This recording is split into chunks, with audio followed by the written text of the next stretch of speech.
Hey everyone, my name's Dave. Welcome to Voices from the Movement, a not regular but slightly bi-weekly a speaker series where we invite people who are pushing for a better democracy as activists, as politicians, as academics, as lawyers, you name it.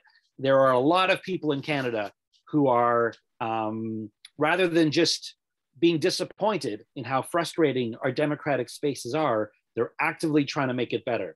And we want to introduce our supporters, not just to our own work. I think we're doing great work at Unlock Democracy, but there's so many exciting campaigns. And that's why we created this speaker series. I am really excited about tonight's event. Almost everything we've spoken about so far really relates almost explicitly and exclusively to the legislative and executive branches of government. And of course, there's this third whole other world out there of the judicial branch. And historically, many of the greatest social justice policy reforms that we think of in Canada didn't actually happen in our parliaments. They originated in courts of law, where people challenged the constitutionality of everything from prisoners' rights to women's rights to issues like abortion, adoption, on and on, harm reduction, safe injection sites, non-resident voting. So I love the idea that after 15 years of failed efforts to achieve voting reform in provincial legislatures and in Ottawa, that there's a group of dedicated, passionate people taking on this incredibly difficult challenge of essentially suing first past the post in a court of law. If you haven't visited charterchallenge.ca and you're starting from scratch and have no idea what this is about, that's okay, because we have 3 guests tonight who are running this whole thing. The 2 featured panelists who we promoted is Jesse Hitchcock, who's with us, and Nicolas Rouleau. We also have Tony Hodgson, who's one of the instigators behind this whole thing. So the way these sessions work is they're very informal. I'm going to ask each of you to just talk a little bit about what this is about, why you're doing it, how you got here. I'm going to ask you some questions, and then as soon as possible, we're going to go to the audience. We've got almost 40 people here and let them ask questions. And then lastly, at the end, what I always do is I ask the presenters to explain how the audience can help. So we all know that politics is not a spectator sport. Activism is not a spectator sport. We don't want to just hear about what this is. We want to hear about what we can do to help, because we all want to see this succeed. I will do a quick land acknowledgement. This is a national call. You are all here from at least 4 different provinces. So what I'll say is that all of us in Canada are on land that has been occupied and stewarded by the First Peoples of Canada, who have been here for tens of thousands of years. And we must incorporate that reality into all the work we do, and be cognizant that when we talk about democracy in Canada, we are talking about a colonial form of democracy that was brought here in the very recent past in the grand scheme of things. And there were very interesting and participatory and consensus-based models of democratic participation that preceded colonial arrival.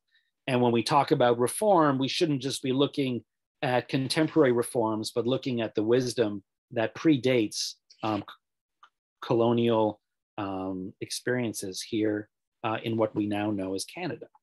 All right, cool. So when you have a court challenge like this, it really involves 2 different kinds of people. One is the politically driven organizers who pull it together, raise the money, and make it happen. And then, of course, the legal experts who know how to actually do the part in court and win. So we have both of those folks with us tonight. Let's start with Jesse and Tony. Let's start with the activist side of this. These challenges don't come out of nowhere. It takes a really courageous and gutsy kind of person to take an enormous leap of faith and put together something on a scale of this. And I want to hear, let's start with Jesse. Tell us a bit from your perspective as an organizer, what you're trying to do here and why. And then after Jesse, we'll go to Tony. Sure. I think for me, from a personal perspective, I come at this, I got to live for 7 years in the beautiful province of Prince Edward Island. And I was doing a lot of political engagement work there in the years that I was there. And it happened to coincide with a provincial referendum or plebiscite on electoral reform. And I'm sure lots of folks on the line know what happened in PEI, but we ended up having 2 votes instead of just 1, because the first one we won. And the government decided that they didn't want to go forward with the results of that plebiscite. And so that really sucks. I know folks on the line have been working on this issue across the country for a long time. And I got involved and just felt that sting. And like you said, Dave, we haven't had a lot of success with the legislative or executive branches. That was like illuminated for me in that moment. And so really going forward, this became my kind of core issue. I work in climate change in my 9 to 5, but I think all issues are more fairly represented with a more proportional voting system. So I just kept picking away at this. And then Mark Coffin, who's the former executive director of Springtide, really worked with Tony to kind of push this ball forward in the early 2017 to 2019 years. And we thought, judicial, it's our last chance to kind of try to make this happen. So that's what we've been working on since then. And Tony can speak more to that as well. Can you tell us a little bit about what Springtide is? Yeah, Springtide has done a ton of awesome work. Really, the whole mission of the organization has been to just make public life more meaningful for the folks in the community who are participating, which is a lot of us. Obviously, we all vote, but we also engage in democracy in a lot of different ways. So Springtide has put together a lot of great resources from a get out the vote perspective, trying to bring underrepresented groups into political spaces. They've done podcasts for elected representatives, kind of showing them the ropes of like what happens after you win, because that's a big kind of black box as well. So Springtide has just been in this space for a long time, and electoral reform, because we know it disenfranchises voters, was a logical next space for them to get into. And then we arrived at the Charter Challenge after doing kind of a lot more work on the electoral reform campaigns as well. Amazing. Everyone should check out Springtide. I just put the link in the chat. Open the link and look at it later. Every province needs a group like Springtide. It's nonpartisan organization to fight for better ways to engage, more civility in government, more authentic and meaningful political spaces. I just think it's fantastic. I'm a big fan of Springtide. Tony, other side of the country. Let's switch to the Pacific Ocean.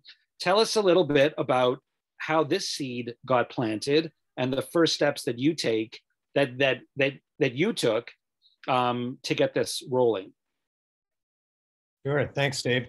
Well, I think the seeds go back to other referenda that we won. So I think we won in 2005 when the BC Citizens Assembly first ran, and there was 58% support in the general public, but the government had decreed that actually after the process had gotten underway. So this wasn't a rule at the beginning. It was a rule that was introduced a little bit more midstream, that we had to win 60% in order for them to feel bound by the result. So, as Jesse said, that really stings. And there actually have been other referenda in BC, a couple at the level of Vancouver's civic governance, where we've proposed changing the voting system, not to a proportional one. We've never had that referendum here. But there have been a couple of times when the threshold was set at 60% and there was more than 50% in favor of the change, and that didn't happen.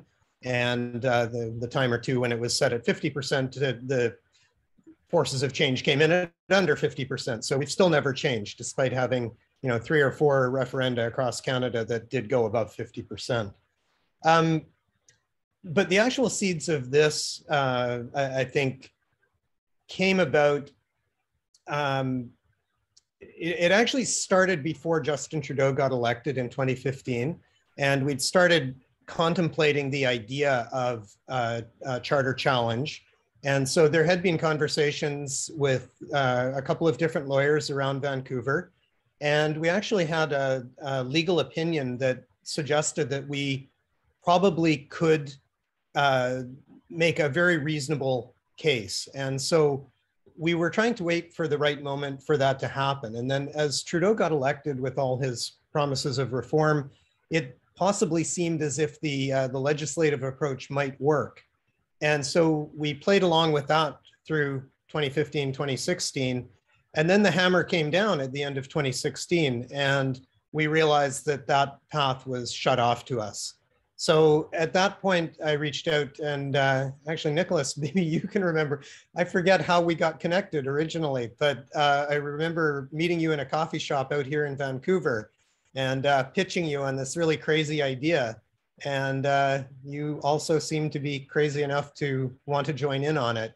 And so that was kind of the start of it. And shortly after that, I knew about Mark Coffin and Springtide.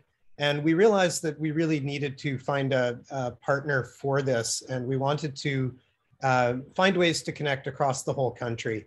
And so Mark was very open. We'd had some discussions prior to that about some of Springtide's work, and they were doing various kinds of public engagement about voting reform. So we knew it was a live issue for them. And Mark and the board decided also to join in this crazy ride. So I guess that's how it all started. Amazing. So let's go over to Nicolas now, who's one of the lawyers that's actually taken on the case. And I assume if it ends up in court, you'll be one of the people representing the challenge. So Nicolas, tell us what attracted you to this, and why you think this is a case worth pursuing. Yeah, good question. So basically, it was just the lure of making money, like all my cases. I'm one of those greedy lawyers who only wants to do it for the money. That's basically it. No, so just to follow up on Tony's story, we were put in touch through a lawyer who's since retired, called Peter Rosenthal, and he was a sort of a real polymath in the sense of also being a mathematician, so pun intended, who was also a lawyer and an activist and a brilliant lawyer. And so he and I initially started on that case, and eventually Peter retired, and I sort of took over the mantle. But that was the origin of it. And in terms of why I became involved, I mean, it just seems like, well, first off, it's a good issue. I mean, something that needs to change. A lot of us think about our democracy pretty often, and that's one way, I think, to make some real meaningful change in a way that impacts, well, not only our current ability to discuss ideas, make decisions, but for generations to come, right? We're setting ourselves up for success if we change the system to something that works better than the system that we've had for the last 150 years. So that was, I think, the driving force. The other one, I suppose, is the lure of a challenge in an interesting constitutional case that I think is very in tune with the changing times, the way that we've started to understand the flaws of our system. And so in that case, there's the potential to really, from the legal standpoint, do something good and interesting, and something that 10 or 15 years ago people would have thought is impossible, right? But we've seen how, and you alluded to it earlier, Dave, how law has and courts have a role to play in changing society and tracking, to an extent, values that the public have, which change. I mean, we think of the recent big transformative cases, the prostitution cases, which in the 1990s got completely laughed out of court essentially. And in Bedford, that came to change about 7 years ago. The assisted dying cases, again, which in the 90s, there was no appetite for, those have changed today. So we see how values in society can really change quite quickly. And we like to think of judges as, I guess, almost academics in their ivory tower that are detached from everything that goes on. But we know, of course, that that's not the case. They're in tune with society as well, and they recognize that there's changes. The safe injection site that you mentioned earlier is another one where we would have thought a positive decision from the courts 15 or 20 years ago would have been impossible. Whereas it happened, right? Values change. Courts start looking at issues through different lenses. And to the extent that we can marshal good evidence in a case to show that there's a real charter breach and that Canadians are being harmed, well, then that becomes a viable case. And so I liked the idea of the challenge of trying to see if we could put up a record of the case containing solid evidence that really made a powerful, compelling case for change, and hopefully that urges on the courts to reform the system. Yeah, and there's even precedent of this kind of challenge when it comes to democratic rules. You mentioned Peter Rosenthal. He was involved with the Communist Party challenging this rule that essentially allowed the big parties to get public funding and shut out the smaller parties. And I think that case won. And it was really important democratic reform. We've got someone in the chat saying that a similar attempt in Quebec failed in 2009. Can you talk about both good precedents where we see democratic reforms happening and previous failures, and why you think this particular one has a real shot? Yeah, for sure. So the Quebec case is interesting. I think just going to your earlier comment about the Peter Rosenthal case, I think we see that our understanding of what is democracy and what is democratic representation evolves over the years to the point where now our understanding assumes that you need smaller parties, right? I mean, the Green Party came up from nothing. And now to think of a system that doesn't have a Green Party, we take it for granted at this point, right? And our understanding of representation changes. And that's been our history throughout 150 years. You just think about how the right to vote and the franchise has been extended from initially property owners to basically now everyone. And there's been some really significant cases, court cases, expanding that. And we sort of envision this case as a similar case that expands not the right to vote on in terms of the idea of one person, one vote. We now take that for granted, but in terms of what it means to have a vote and whether every vote is truly equal, whether a vote is just sent into a void and has no impact, or whether that vote actually contributes to the election of an MP who is then accountable to us and who represents our ideals, our aspirations in Parliament. So I think it's come, that idea has gained traction in political theory over the last 20 or 30 years, but also in our democratic society. So that's, I think, something important. We're building on the shoulders of giants in that sense, the previous cases and the previous lawyers who have transformed our understanding of what a democracy is and what a representative democracy is. In terms of the Quebec case, it's called Gibb versus Quebec. And it was in spirit, I suppose, similar to ours. They were challenging, it was particular to Quebec, so they were challenging the Quebec Election Act, not the Canadian one as we're challenging, but it was premised on the Section 15 equality right in the Charter. So the idea that no one or everybody is entitled not to get discriminated against, as well as the right to vote. So Section 3 of the Charter, which provides that everyone has an equal right to vote.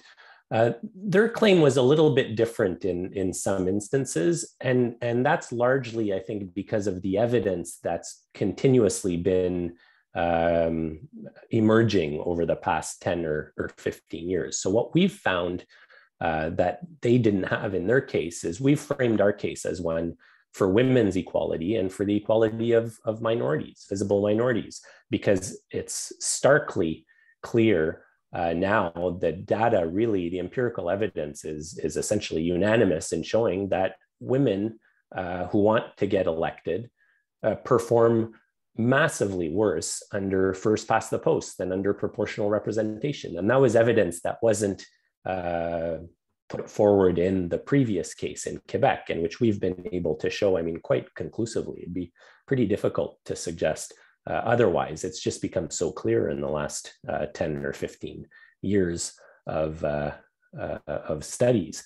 Minorities the same way. Again, that wasn't something that was argued in the Gibb case in Quebec, but what we're arguing is that whereas first past the post isn't necessarily bad for the overall total of minorities in Parliament, and we can see that through a fair amount of representativity in amongst our MPs in Parliament. What it does is it sort of silos minorities into specific, I mean, almost token minority ridings, and that has the effect of diluting the overall depth of the minority pool and range of minorities that we get elected to Parliament. So those are a couple of, I guess, sort of nitty gritty differences between their case and ours. On the right to vote angle, we've really compiled, I think, quite an effective body of evidence that shows that, I mean, first past the post is a system that leads Canadians to participate in less numbers and less actively than under proportional representation. And that's a function of things like the strategic voting that occurs because we're too focused on who we don't want elected to spend our vote voting for who we want to be elected, because our vote for who we want to be elected might in effect be meaningless. There's too many safe ridings as well, where the vote is just ineffective, period. It's preordained. There's some ridings who have voted for the last several generations for one single party. So if you're in that riding and you know your neighbors, you know your vote is essentially tossed in the garbage. So there's a number of, I guess, empirical points that suggest that we're not being effectively represented. Most Canadians don't vote for an MP in the riding, or they vote for someone who isn't the MP, right? So the MP only represents, in effect, about half of the people in the riding. And it's not as if the MP then puts forward in Parliament the ideas of the opposing viewpoint. The MP puts forward their own platform that's often quite distinct from the platform of the many voters who didn't vote for the MP. And so all that evidence has come up over the last 15 or so years since the Gibb case was launched. And I think we're thrilled to be in a position to put it in front of a court and challenge the court and tell them, look, this is really causing harm for Canadians. There's no way around it. Proportional representation is clearly a better system. There's no ways in which first past the post is in any sense better on any aspect than proportional representation. So we want a judge to look at that, and we think confronting them with that evidence that wasn't available 10 or 15 years ago is potentially going to have a great effect. Quickly, just follow up on that, Dave. I think what's really cool, bringing it back to kind of the activism side of this case, is that there's so many things about our system that we all know, like working on the ground in the community on electoral reform. Like, as Nicolas said, we know that, some candidates are discriminated against on unfair grounds. We know that some voters just don't vote at all. They're totally dissuaded from voting. We know that some political perspectives are not represented in our system. And these are all the things that we're working on. But this case really highlights how that's not only something to be super mad and like worked up about on the ground. It also has an actual legal precedent with academic evidence that these things are all true and valid and an argument worth making. So for me, that's been something that's been really, really awesome to see come together. And I think we'll probably talk about the affidavits more as we go, but I would encourage everybody to go look at them, because it's like cathartic in a way to just know that some of the things you've been working on for so long, they have real standing.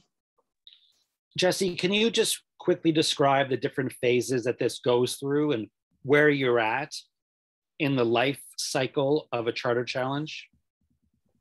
Nicolas might be able to do a better job than me or even Tony, but I will say that we're coming through. So 2017 to 2019, we kind of were laying the groundwork. We were determining, as Tony said, we were trying to figure out, do we have a case? We were also trying to figure out with Springtide supporters, like, do you want us to do this? We were trying to test the waters there. Once we knew that, yes, people did want us to do this by their donations. This is 100% donor funded case. So we need our supporters really, like, severely, but they wanted to. So now we kind of went through these phases of filing a notice of application, which Nicolas can talk more about. And we recruited our expert witnesses, which I just mentioned, and we'll probably talk about more. We got all of those affidavits put together. Nicolas worked with them closely to just kind of translate the academic to the legal and put it all together in a nice way. Tony and Byron put together an awesome affidavit from the Fair Voting BC perspective. And once we had all of that, we filed it with the government, and now we wait. And I think Nicolas might be able to share more on kind of what happens next, or correct me if any of those things were wrong. I know that was a good recap. So currently we're in waiting mode. The government has all of our evidence, and I'd encourage you to go look at it. What we tried to do was, I mean, there's only so much you can do distilling complex ideas and math to an extent into an accessible body of research and writing. But we've really tried, and I think if you look at the affidavits, you'll see that they're quite accessible. Like, we're not pitching this at the theoretical level. It's concrete, it's boots on the ground. Here are the problems, and I think it's in quite accessible language. So, and our hope is to basically present not only the academic argument for why it's better, but also the common sense argument and the practical argument for why it's better. And so we've tried to do that. And now the government has this evidence, and it's preparing its response to it. So it's currently out there trying to find experts who can respond, and challenging whichever ones of our points it wants to challenge. So we've been told we had initially been told the evidence would be ready in April. We reached out to them recently. It's not quite ready yet, but it's sort of coming to completion. So once we have their evidence, hopefully in the next few weeks, we get a chance to put in what's called reply evidence. So if the government raises any issues that we haven't previously addressed, well, then we can sort of rebut them on that point. And once that's done, once the evidence is in, there's essentially 3 more steps. The first step is what's called cross-examinations on the affidavits. So we get to ask questions of their expert under oath and challenge them and say, you didn't think of this, did you? Or your idea here, if expanded, wouldn't really work. So we get to challenge them, and the government likewise gets to challenge our witnesses. Once that's done, then that's all of the evidence in the case. So the case, the body of evidence becomes our affidavits, the government's affidavits, and whatever answers the experts have given to the opposing lawyers on cross-examinations. And then after that, we draft our legal argument and argue the case in court. So we're at this point hopeful it could happen as early as the fall, given that the government hasn't filed its evidence yet and that courts are still fairly backlogged due to COVID. It may be more towards the winter at this point, but we're essentially in the stretch run at this point. The big effort was amassing our evidence and our body of research and support. And then everything else now is just sort of preparing for the hearing and putting together the argument, turning it into a coherent legal argument that addresses Section 15 of the Charter and Section 3 of the Charter. I've got 2 questions. One is, could the court still just decide not to hear it at this point, or are you guaranteed a hearing? And my second question is, my understanding is if you can't go directly to the Supreme Court, you have to start provincially. So which province are you starting in? So I'll take your second question first. So we're arguing it in Ontario. So it's, I guess, east meets west. We met in the middle. And there were a number of reasons for that, which I won't get into, dealing with partly the location of the experts and the evidence and a couple of other factors that we had to take into account. It really could have been launched pretty much anywhere in the country. We decided to do it in Ontario, and the process for going up would be, depending on the results of the case, the losing party can appeal it to the Ontario Court of Appeal, the Court of Appeal for Ontario, and that's an appeal as of right. And then beyond that is the Supreme Court, but we would need, or the government would need, the losing party would need leave to appeal. So the court would have to decide that it's a matter of what it calls national importance, which, I mean, you'd be hard pressed to think of a matter of more national importance than our democratic or our electoral system. But the court can surprise. They rejected, or they refused to hear leave in the 2011 Quebec case. Although I suppose the idea was that was circumscribed to Quebec, but right. It was still national in application, that whatever the result was going to have repercussions on every province in the national system. So that's sort of where things go. In terms of your first question, whether the court could decide not to hear it, they can't decide not to hear it. What they could do is decide that the issues that we've put forward aren't what they call justiciable. So they're not court issues, they're political issues only. And that was argued in the Quebec case in 2011.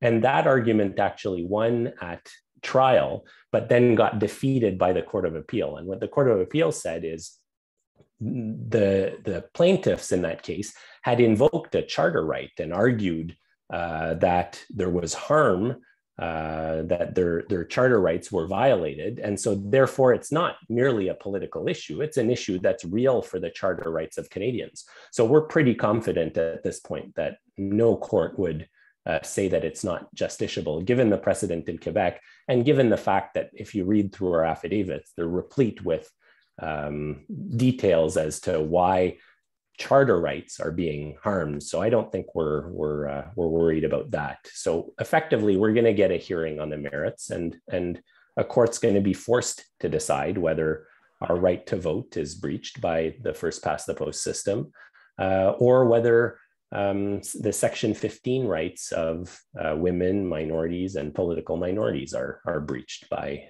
the first past the post system. Nicolas, can you just read Joel's question there and give an answer? That's a question for a lawyer.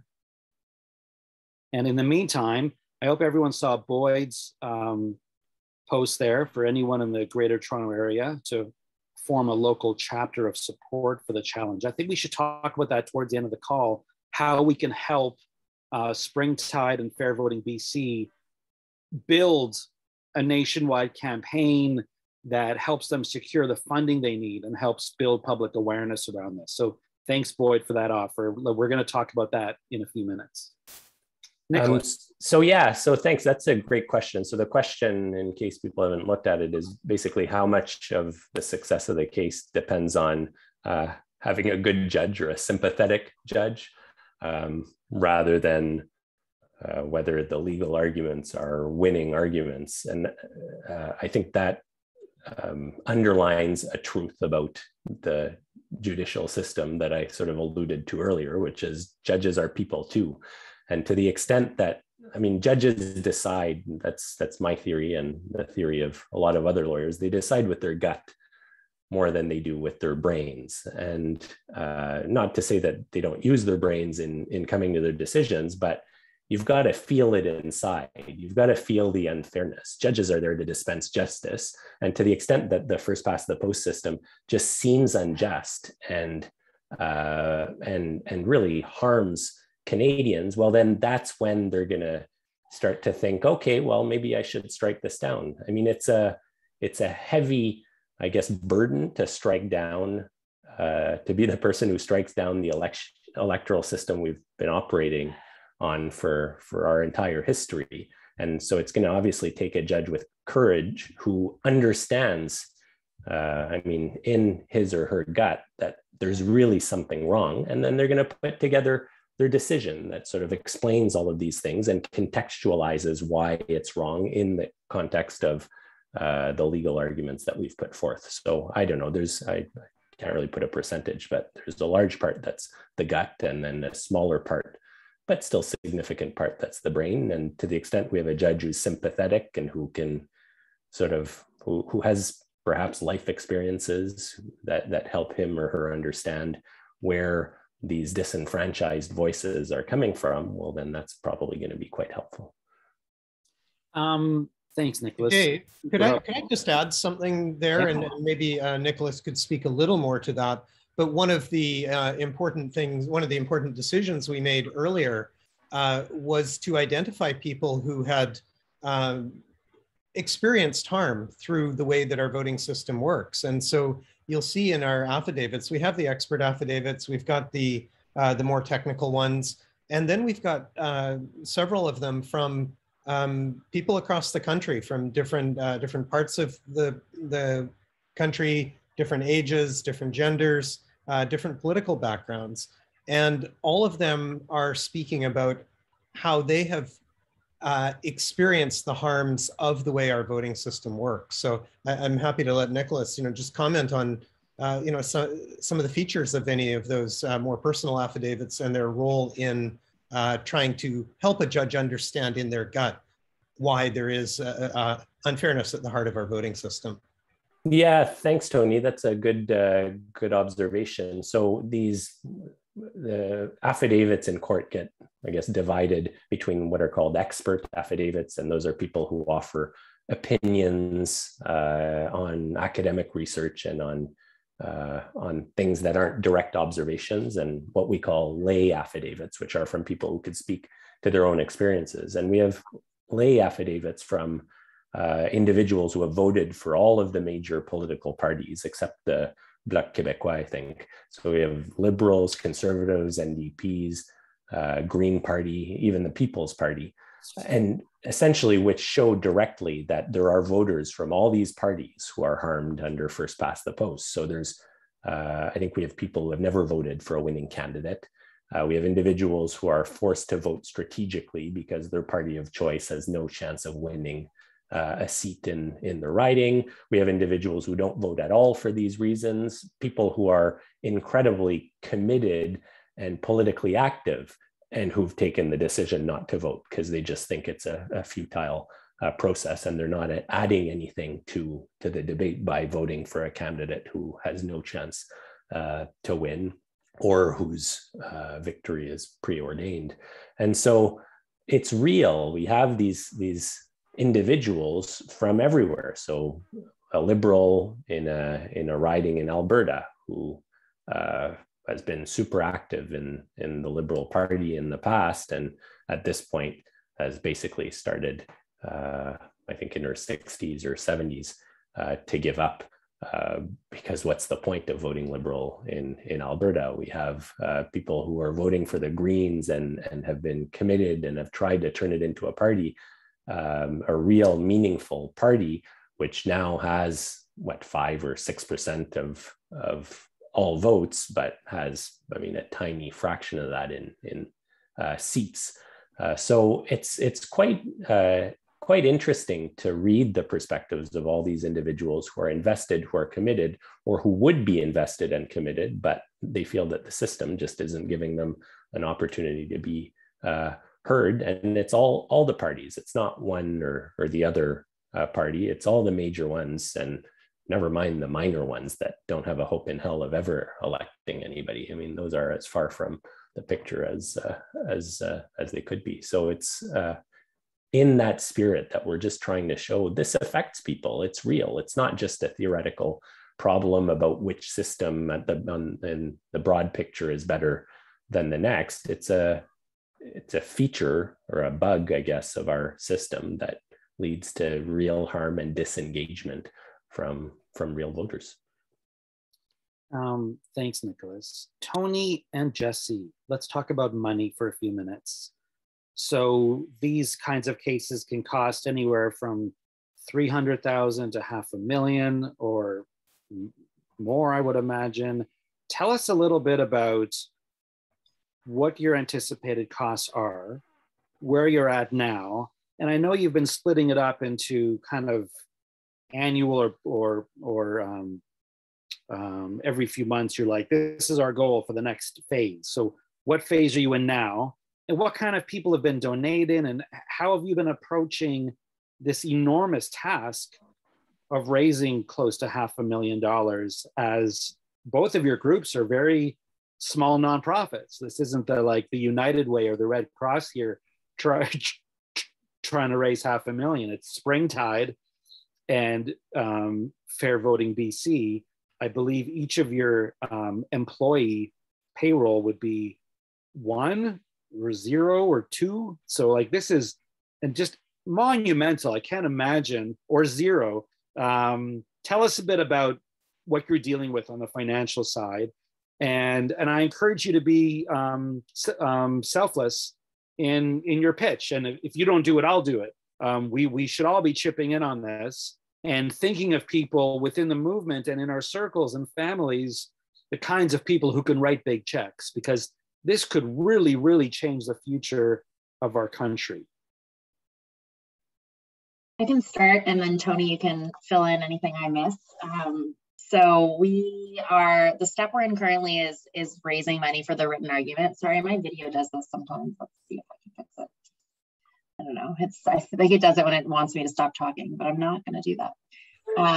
So the step we're in right now is drafting the factum, and that's about 30K. And like Dave said, we do break these out into chunks, both because that's more palatable just for everybody's minds when we're trying to do something this big, but also because it helps us from a fundraising perspective. Like you mentioned, we're a working board at Springtide at this point in time. Fair Voting BC is largely a volunteer organization. And so it helps us to be able to have these milestones that are smaller. We're about halfway there on this current milestone. I think I checked yesterday before this, and we might be at like 13,000 of the 30. So that's what we're working on right now.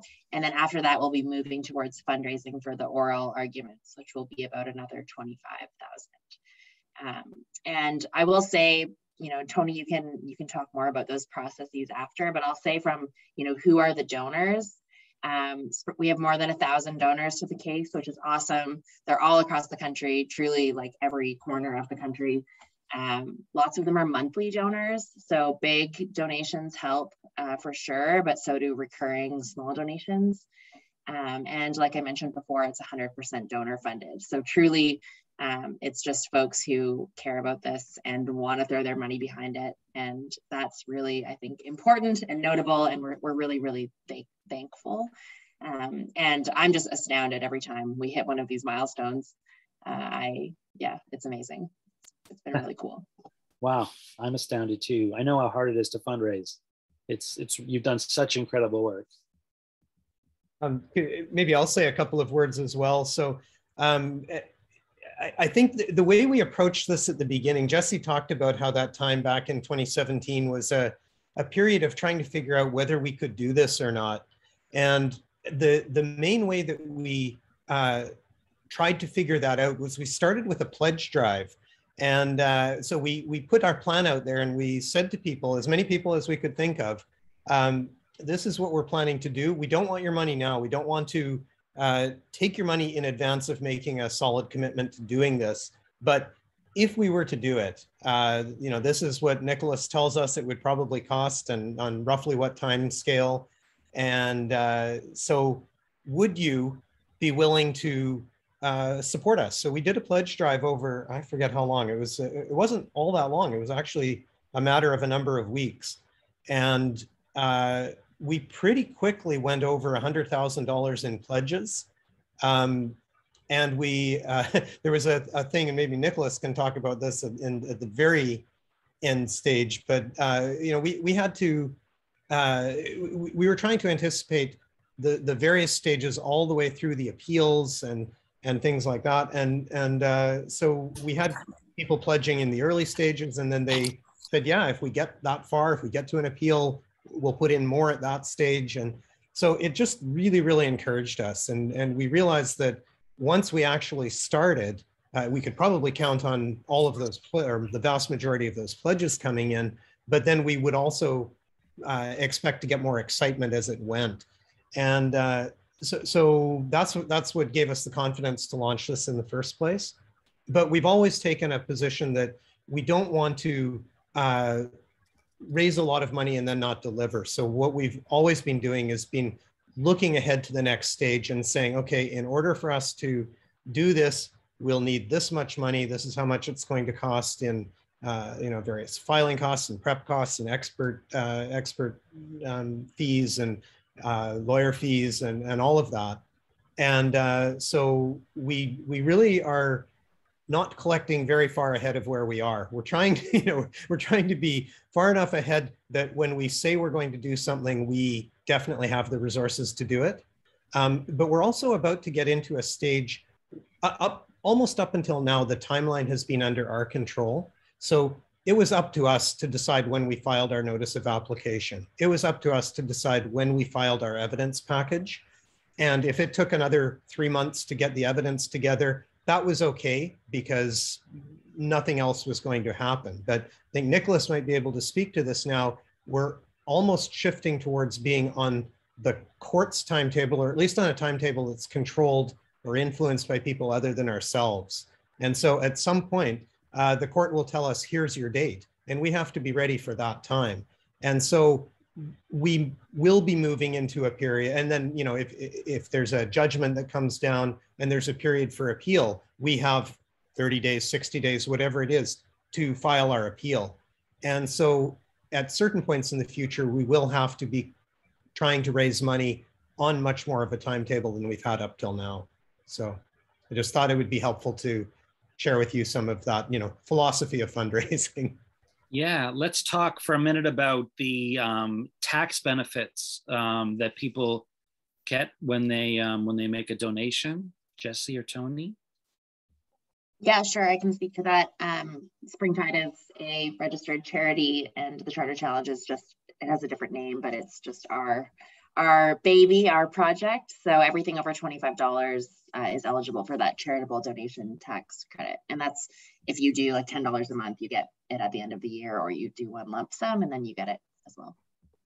And this is because this type of legal challenge doesn't fall under any of the CRA restrictions around advocacy. Yeah, it's nonpartisan, which is important. And I know we've thought a lot about that as we went through the fundraising process, just making sure that we can comply with this falling into the right categories. But it's been a non-issue in some ways, as you noted, because all of our donors are just regular folks from almost every stripe. And so it didn't become as much of a worry as I might have expected. And I don't know if anyone else wants to comment on the legal side of how we're able to do this. All I'd say is it's just like, it never ceases to amaze me that, and I do lots of constitutional cases, and so a lot of them are like this, where you can literally get government money to challenge the government. Like, it's a mind-blowing concept that's, I mean, a feature of our democracy and the great country we live in to an extent. I mean, it really is amazing that we can essentially use government money to challenge the government's decisions, this and that. It's the way a democracy should work. And I think Tony and Jesse are doing an amazing job. I mean, it's been incredible working with them, not just on the fundraising aspect, which has actually been quite fun, because we'll have every once in a while donor events where we'll talk about the case, and we have some incredible discussions amongst everybody, and we'll introduce the experts, or at least the themes of the experts, to them, and they've really done that quite well. But also just working with them from the standpoint of their knowledge base and what they can bring to a case, which isn't always typical for clients. Often clients will sort of divest themselves of the case, send their lawyer off and say, well, come back when you've won the case, or don't come back at all. But this has really been a collaboration throughout, and I'm very thankful for that. Amazing. I think the level of public awareness of this is still pretty low. I think we could really help with fundraising if we all come up with ways to promote the fact that this historic challenge is happening. I would love to see a national tour, like a rock band on tour, maybe by train, coast to coast, from Tony's house to Jesse's house, or Jesse's old house in PI, coast to coast. And we could, we have democracy advocates, all across this country who would organize local events if you went on tour. And we could tap into local donors. I would definitely organize something in a few spots in Ontario. I think Stuart and I could organize a big event in Eugenia, Ontario. I think the GTA would definitely host a large event. So that's something to think about. Don't underestimate how many people are cheering for you and how many more would be cheering if they knew this was happening. Nicolas, based on your experience with these type of challenges, and I know it's hard to guess, but what is if you had to guess the timeline, when is the ninth inning? When's the big show? Again, yeah, as you mentioned, hard to tell because it's on the government's on the clock right now. But I would guess by this point next year, we'll have argued the case. I would say within the next year, it'll have been argued. I don't think we'll have our decision quite yet. I think the decision, if I'm putting my forecasting hat on, and I might be completely wrong, but my guess would be we'll have a decision by next summer at some point. Wow. So maybe June, maybe July, maybe August. At some point next summer is my guess for when we'll have the decision. Wow. Has this happened in any other first past the post country? Has anyone done this in I don't know, UK, for example, or US? I would say they're not at this level, but certainly in the US, there have been many municipal voting systems that have been ruled to violate the Voting Rights Act there. So particularly the at-large block voting system. But I don't think in the US they've had the legal framework to rule first past the post out of bounds yet. Yeah, to my knowledge, I don't think there's any other country that's done it. The US cases that Tony speaks of, I think it might be Karen Bird, our expert on women and minority, who speaks about it. So, the challenges essentially to those voting systems showed that, or it's essentially evidence that that these systems harm, I think it's minorities, visible minorities. They've been used to essentially disenfranchise Black voters in some of the cities. Right. And so we build a bit of an argument out on that Karen Bird talks about in her affidavit. Will we be able to watch? Is this like Amber Heard in court where we're all like watching it every day, or do we actually have to go to the courtroom to watch? Like, I want to see this. I want to see. First of all, Nicolas, I want to see you wearing a suit. It's pretty rare. And I want to see you like doing the lawyer thing. But honestly, like, could we watch? Yeah. So maybe the best thing about COVID has been way better access to courts, because now all of a sudden, I mean, the court is an open process, right? It's an open court. It's the very rare case that the public can't go to, but normally you have to go into the court and watch it in court. And so obviously that'd be an option. But also with COVID, there's been a lot more stuff online through Zoom. So, I mean, it's a fool's guess to try to figure out where the landscape is going to be next year, whether there's going to be waves 7 to 53 in the next year, and whether courts will close again and everything's going to be fine, or whether this sort of new openness and availability of Zoom hearings is going to continue. I mean, we're certainly hoping to argue it in person, because there's no substitute for being directly in front of a judge and engaging with the judge. But it would be amazing if it was available throughout, well, the province, but throughout the country to watch. That would be an amazing thing. What am I trying to say here? The government lawyers, is it their job to always defend the status quo? Or can they actually agree with some of your points, or maybe just wave a white flag and say, yeah, Nicolas is right, we give up? Yeah, they could. If they wanted to fold and say that first past the post is unconstitutional, they could just concede the case now, and then we'd go to court tomorrow to get an order, basically, and that would be the end of it. Of course, that's not going to happen with a big and profile like this that would have enormous repercussions in terms of our system. But yeah, they can concede anything they want. So practically speaking, the way a court hearing works is you've got your sort of position. We say at the broad level, we say it's unconstitutional for these reasons, and they say it's not unconstitutional for these reasons. But within those sort of stark, diametrically opposed positions, there's lots of room for nuance in terms of accepting some arguments from some the lawyers, accepting some of the evidence, contesting some of the evidence. So there's room to come to the answers by being a little bit more collegial and less, who knows how it'll play out. I mean, again, a practical consideration in court is that if you're just too adversarial and refuse to concede the points that you should concede, well, you lose credibility with the judges. And fair enough, they see you as somebody who's not, who doesn't have sort of the judgment to come to the right answer. And so there's I guess an exercise in trying to basically the party, and you've got the moral high ground. Okay. Harminder wants to know which court it'll be heard in. So it'll be the Superior Court of Justice in Ontario, in Toronto, which forget the number of the court. It's 361 or something like that. It's University and Queen, basically. Okay. And do we know who the presiding judge will be at this point? Not yet. No, we'll find out shortly before. Okay. If anyone has questions, now is the time to throw it into the chat. And I'm going to repost the link of the donations for this current round. Open up that tab, look at it later. And I do encourage you to share it with any groups you're involved with, any clubs, family members, especially wealthier ones. And also, everyone should sign up for the newsletter.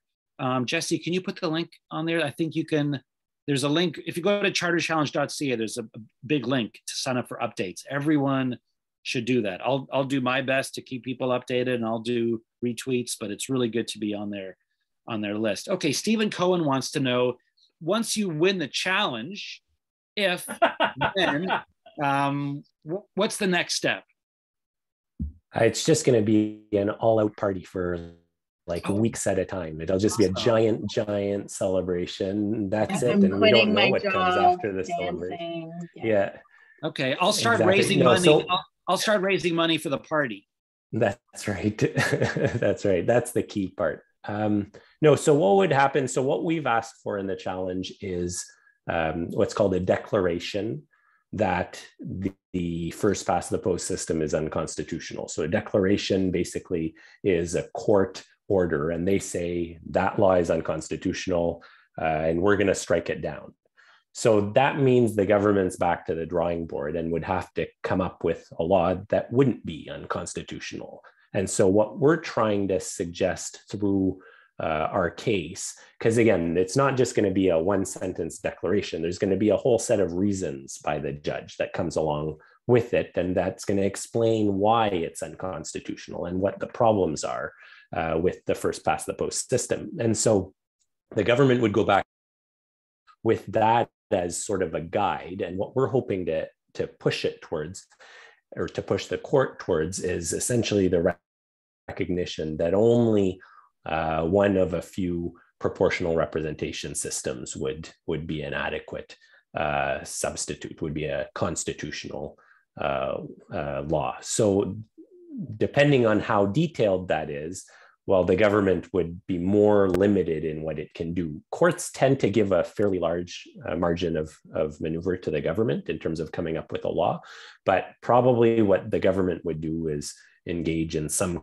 kind of consultation process at this point to decide which of the systems it would want to pick, whether it's member proportional or single transferable vote, and would essentially craft a system based on public response. That's, I think, what would be likely to happen. And hopefully there's no real room for it. It's in a straitjacket and can't justify any system beyond proportional representation. Right. And then within a year, we'd have a new law, basically. Right. Stephen's just raised a good question. We all know that the current prime minister wants to switch to a non-proportional ranked ballot system. What if the court ruling says you need a new system, and then Trudeau uses that as an excuse to bring in something that's not proportional? Would it then have to go back to court? Or do you think the court ruling would be explicit enough saying you need to bring in something proportional? So could be either one of those answers. They could be not specific, in which case, well, so they could be not specific, but it could still be prescriptive enough. If the harm caused by first past the post is identified sufficiently, it might be a reasonable inference to make that that ATV ranked ballots would also not meet the test, particularly because it's not considered to be it doesn't enhance the general representativity of the electorate in Parliament. In fact, it would make it worse and streamline it into a few towards a few big parties, and that's it. We wouldn't even get some of the more so the fourth or the fifth or the sixth party. They wouldn't have any chance whatsoever in that system. So it may be that the court is explicit enough to essentially stave off any attempt. But it's possible, again, that they're not, and they simply say first past the post is unconstitutional. We leave it up to you to come up with a new system. And then if they did, well, then we could be back in court challenging that one. If you win a ruling, can the government lawyers appeal? Or is it, because it's Supreme Court, is it just done? Is there any appeal the governments could try and pull? Yeah, so either party that loses can appeal as of right to the Court of Appeal for Ontario. So everybody gets one appeal, and then after that, then there's leave that's needed. And so the government could certainly appeal, and it might. Alternatively, it could simply decide that the time has come to change the system. And so in the case of MAID, medical assistance, in dying about 3 years ago, there was a decision from the Quebec court, Superior Court, that essentially found the government law unconstitutional. And rather than appeal, the government decided simply to accept the ruling and came up with a new law. So it could go either way. So 2 questions about timing. How long would an appeal take if they chose that route? And if they didn't choose to appeal, how long does the government usually have to update their legislation? I remember one of them really dragged out. I think it was the prostitution laws. But one of them, there was a Supreme Court ruling, and they had put a deadline on it, and the government went right to, or maybe it was the medical assisted dying. But I remember there was one that went right to the deadline. Yeah, the medical assistance in dying went past the deadline. I think they got 2 extensions on the law. So typically, for big laws like this that are struck down, government gets a year. I forget whether we asked for a year or 18 months of suspension in our notice of application, but basically within a year or 18 months, you'd have a new law in place, unless there was an appeal, in which case there'd probably be a stay pending the appeal. Okay, cool. We have a question from Jeffrey. Do you think the government... Dave, sorry, can I just make one more comment about the earlier question about how precise the ruling might be?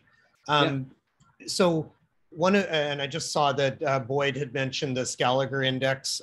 We're actually putting forward a couple of other measures in our affidavits, and they're actually, one of them is actually very straightforward. It's what we call a representation index. And it's basically what fraction of voters see an MP elected that they voted for. And with our current voting system, it's only half the voters. And so any voting system that actually represents the vast majority of us would have a representation index up at 90–95%. And so we're going to definitely be making the case that that is a key characteristic of what we would consider to be an acceptable voting system. And so if the court accepts our line of reasoning, that will be a kind of obvious metric for them to start talking about. If you go back to Beverly McLaughlin, who issued the ruling on the Saskatchewan electoral boundaries reference case, they set in place limits on the deviation in relative populations between ridings. And there was a certain level that was sort of articulated to be what the court would probably consider acceptable. And so that sort of became the de facto practice after that. And then subsequently, you probably can't violate those requirements of uniformity of riding size. So we think that if the court accepts this basic reasoning, they will have, any acceptable system will have to have an acceptably high representation index. So. Cool, thanks. There's a question here from Jeffrey Levitt, probably to Nicolas. Do you expect the government will try to defend the first past the post system on its merits, or that they'll advance legal arguments such as that the question itself is non-justifiable? So it could be a combination of both. I think for sure it'd be a fool's errand to just try to advance strict legal arguments without addressing the evidence here. That's just goading the court into making a ruling against them. So they'll probably try to argue that there's either no harm by first past the post, or that it's not sufficient harm, or that all systems have problems and cause harm to some extent, and it just becomes a political choice at that point. The harm doesn't amount to a charter breach or violation, but there'll be legal arguments as well, I suspect. I mean, there could be some sort of more technical legal arguments made on the grounds of not justiciable, or it's a political question, but not a legal question. So we'll see. But I'm certain that they're going to have a body of evidence in response that essentially tries to suggest that the charter, that there's no significant harm caused. And then it's going to be up to the judge to decide which version of the evidence or of the facts he or she prefers. Nicolas, I want to ask you what's the vibe in the room at these things? It must be really interesting having a court case that doesn't involve human defendants. You know, no one's going to jail here. It's like almost like a debate club with a real outcome that actually affects the world. Do the two legal teams, how do they treat each other? Is there like, is it friendly? Is it tense? What's like, just, I'm having trouble imagining what this looks like in real life. Yeah, I think, maybe it's friendly and tense to an extent, right? I mean, I've been lucky enough that I've had good working relationships with, I'd say, if not all, then almost all counsel on the other side. I mean, we're all there, we do a job. The nice thing about the constitutional cases is it tends to be on the other side's good lawyers generally. The government doesn't send typically its worst lawyers to argue in favor of its most important laws. So in that sense, it's fun because it's interesting, intelligent arguments from both sides, typically with a judge who's really happy to be dealing with such an interesting, meaty, juicy issue as well. So you just end up with, this fun dynamic where it's tense and you want to win, and you're always trying to think of a better way. I mean, there's no perfection in these cases. Every night you go home before the next argument and you try to refine your language and what words you can use and how you can get to get the judge to understand what you really mean. But it's also to an extent collegial and interesting and fun, and it's an amazing opportunity. I mean, it's why I got into constitutional cases, because they're big issues that in a way are sort of impersonal in that they don't deal with individual plaintiffs often, or they do, but the plaintiff's not there for himself or herself. Sometimes they are, it depends on the charter issue, but often there's these big principles at stake about society that impact all Canadians. And there's nothing more rewarding or humbling to an extent than to get the chance to give your say on those arguments, to make your arguments and hope that the judge sees it your way.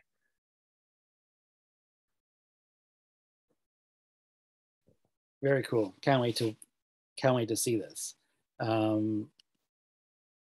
Okay, this effort is incorrect. So there's a question from Josh. Josh, why don't you unmute yourself and just ask it? Okay, hello. Your volume is very low. Josh, you're very quiet. I gotta take this off my stereo. Can you come back to me next? Yeah, sure. Thanks. Cool. I don't think we ever heard the story of how. Oh, there's an echo. Are you guys hearing an echo? I don't think we heard the story of how Nicolas got connected with Tony and Jesse. How did you get pulled into this?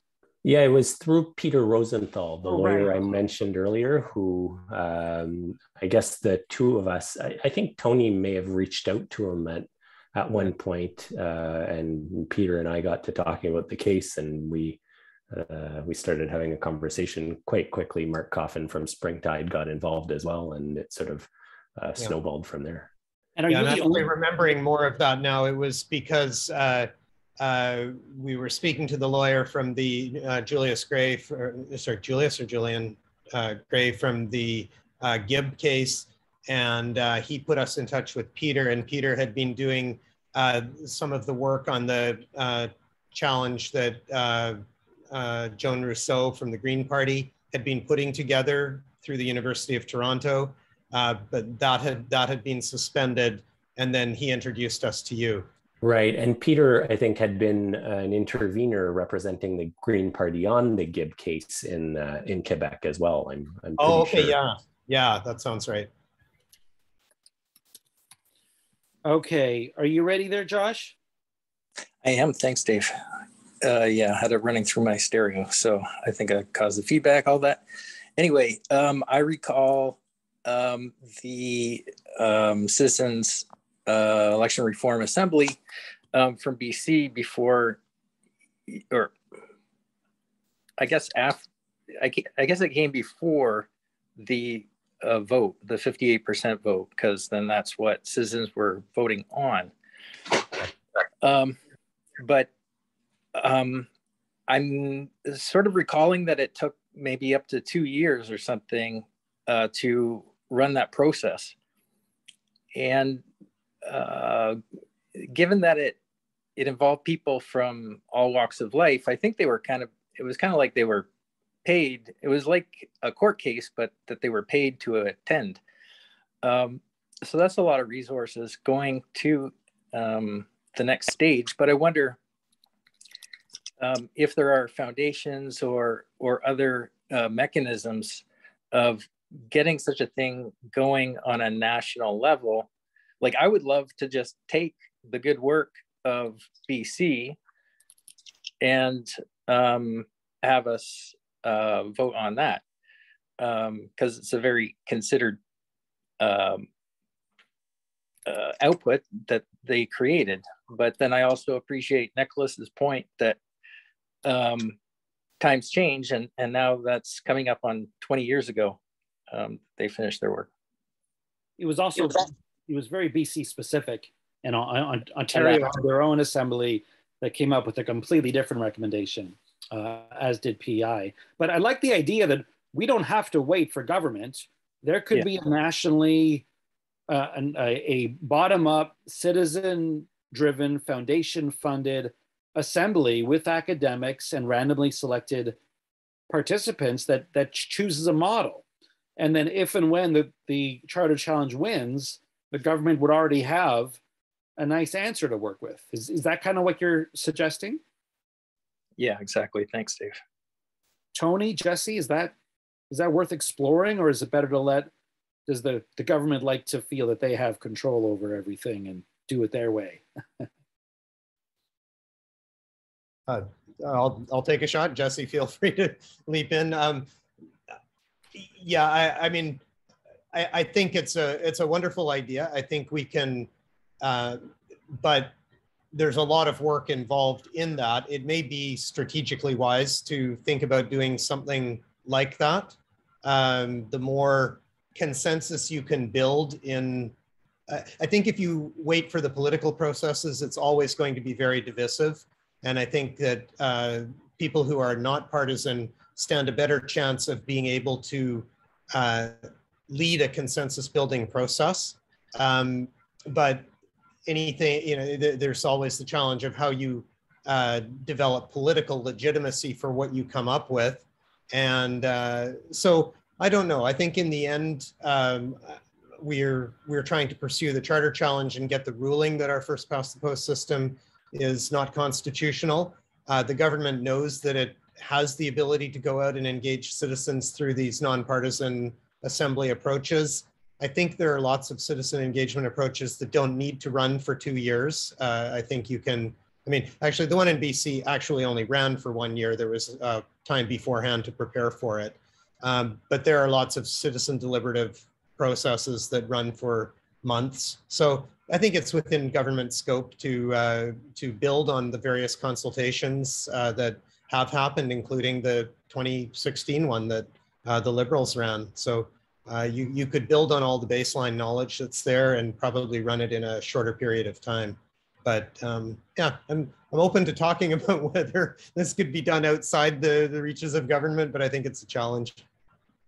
Yeah, I feel similarly. I think well, I should say, I love engaging people in democracy in any way, shape, form that we can. I think it's always great. But I do worry that, especially since 2015, when we kind of elevated this dialogue about changing the voting system kind of into the mainstream with Trudeau's election, I worry that this has become so political. And I participated in the government process in 2016. I participated in PEI. You see the conversations every election, you know, people arguing on CBC News with the blocks and everyone's mad, Dave, you know. And so I worry that it's become so political and politicized and partisan in a way. And that's, I think, what excites me about this case is that we're kind of stripping that aside and saying, you know, here is the evidence, here's the harm that's being caused, and taking that level away. It's going to be challenging to remove it from the dialogue going forward. It's just tough. Yeah, good point there from Mark about the media. The media in BC actually treated it much better than in Ontario, which helped contribute to the 58% win and the mid 30% loss in Ontario. People here didn't even really know it was happening, whereas the BC media covered not just the referendum process, but they covered the assembly. Definitely in Ontario, no one knew there was an assembly happening. All right, folks, last chance for questions. We've been going for about an hour and a half. So I posted the link a second ago. I'm posting it again. Everyone sign up for their newsletter. They've done a great job of keeping people up to date. Boyd, go ahead. You can turn off your mic or turn on your mic. Yeah, hi. Yeah, I'm super enthused about this, and actually, in the last little while, I've got a few emails already from people from Ontario for supporting the challenge. So, especially in this time of, there's going to be a time of frustration in Ontario during this election, in Ontario especially, and now that's exactly the time when we have to communicate to people that there is an alternative, right?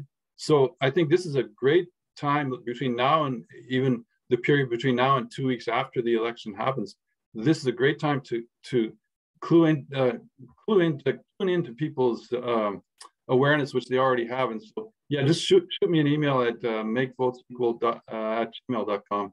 And we'll also do further, the idea is probably to get some sort of a skills inventory, and then we'll get this thing off the ground real quickly. I'm really enthused about this. Great. Tony, Jesse, make sure you connect with Boyd. Yeah, and I'll just say I totally agree that post-elections, pre-elections, great times to engage people in this conversation. And another thing that I've found really successful is, like, love democracy nerds. All the people on the line are amazing, but I've had a lot of success engaging folks who aren't necessarily in this kind of niche space. Like, I work in climate change. A lot of folks in climate change are frustrated with the system. A lot of folks who are small business owners, who work in retail, in the arts, like, you know, you can bring people into this conversation who might not be the typical players. And it's super helpful. So bring your friends, I think, was the takeaway that I had with the donor webinar. So friends of all stripes, bring them to the Charter Challenge. Jesse, what is the shape on your necklace? Oh, it's my my Leo. I was born in July. Yeah, my friend got it for me. I don't think she's on the line because she probably doesn't know about this. So I have to bring her here. Cool. So let's just wrap up. I want to thank all of you for joining us tonight for the last 90 minutes from all across Canada. Really want to thank Jesse and Tony and Nicolas for the amazing work you're doing on this. We want to see it win. We want to help out in any way we can.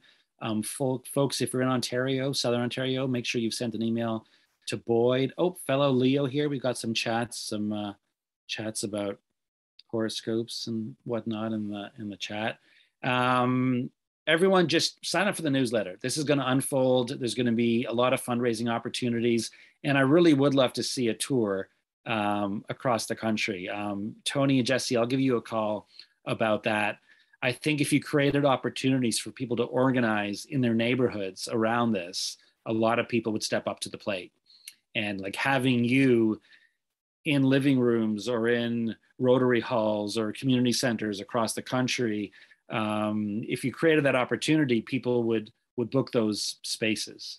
Just like Pierre Polyev is doing right now from coast to coast, filling stadiums. We could do the same thing for Tony and Jesse, just kind of different. Thanks, everyone. I will send out some links. This will be available on YouTube. And yeah, that's it. I can't remember who our next presentation is, but we've got another one coming up in a week or two. And it's so nice to be part of this family of people who care enough to try and make a difference. So thank you to each and every one of you for the role that you're playing. All right. Have a good night, everyone. Take care. Thanks, everybody. Thanks for having us. Bye. Thanks. Thanks. Great.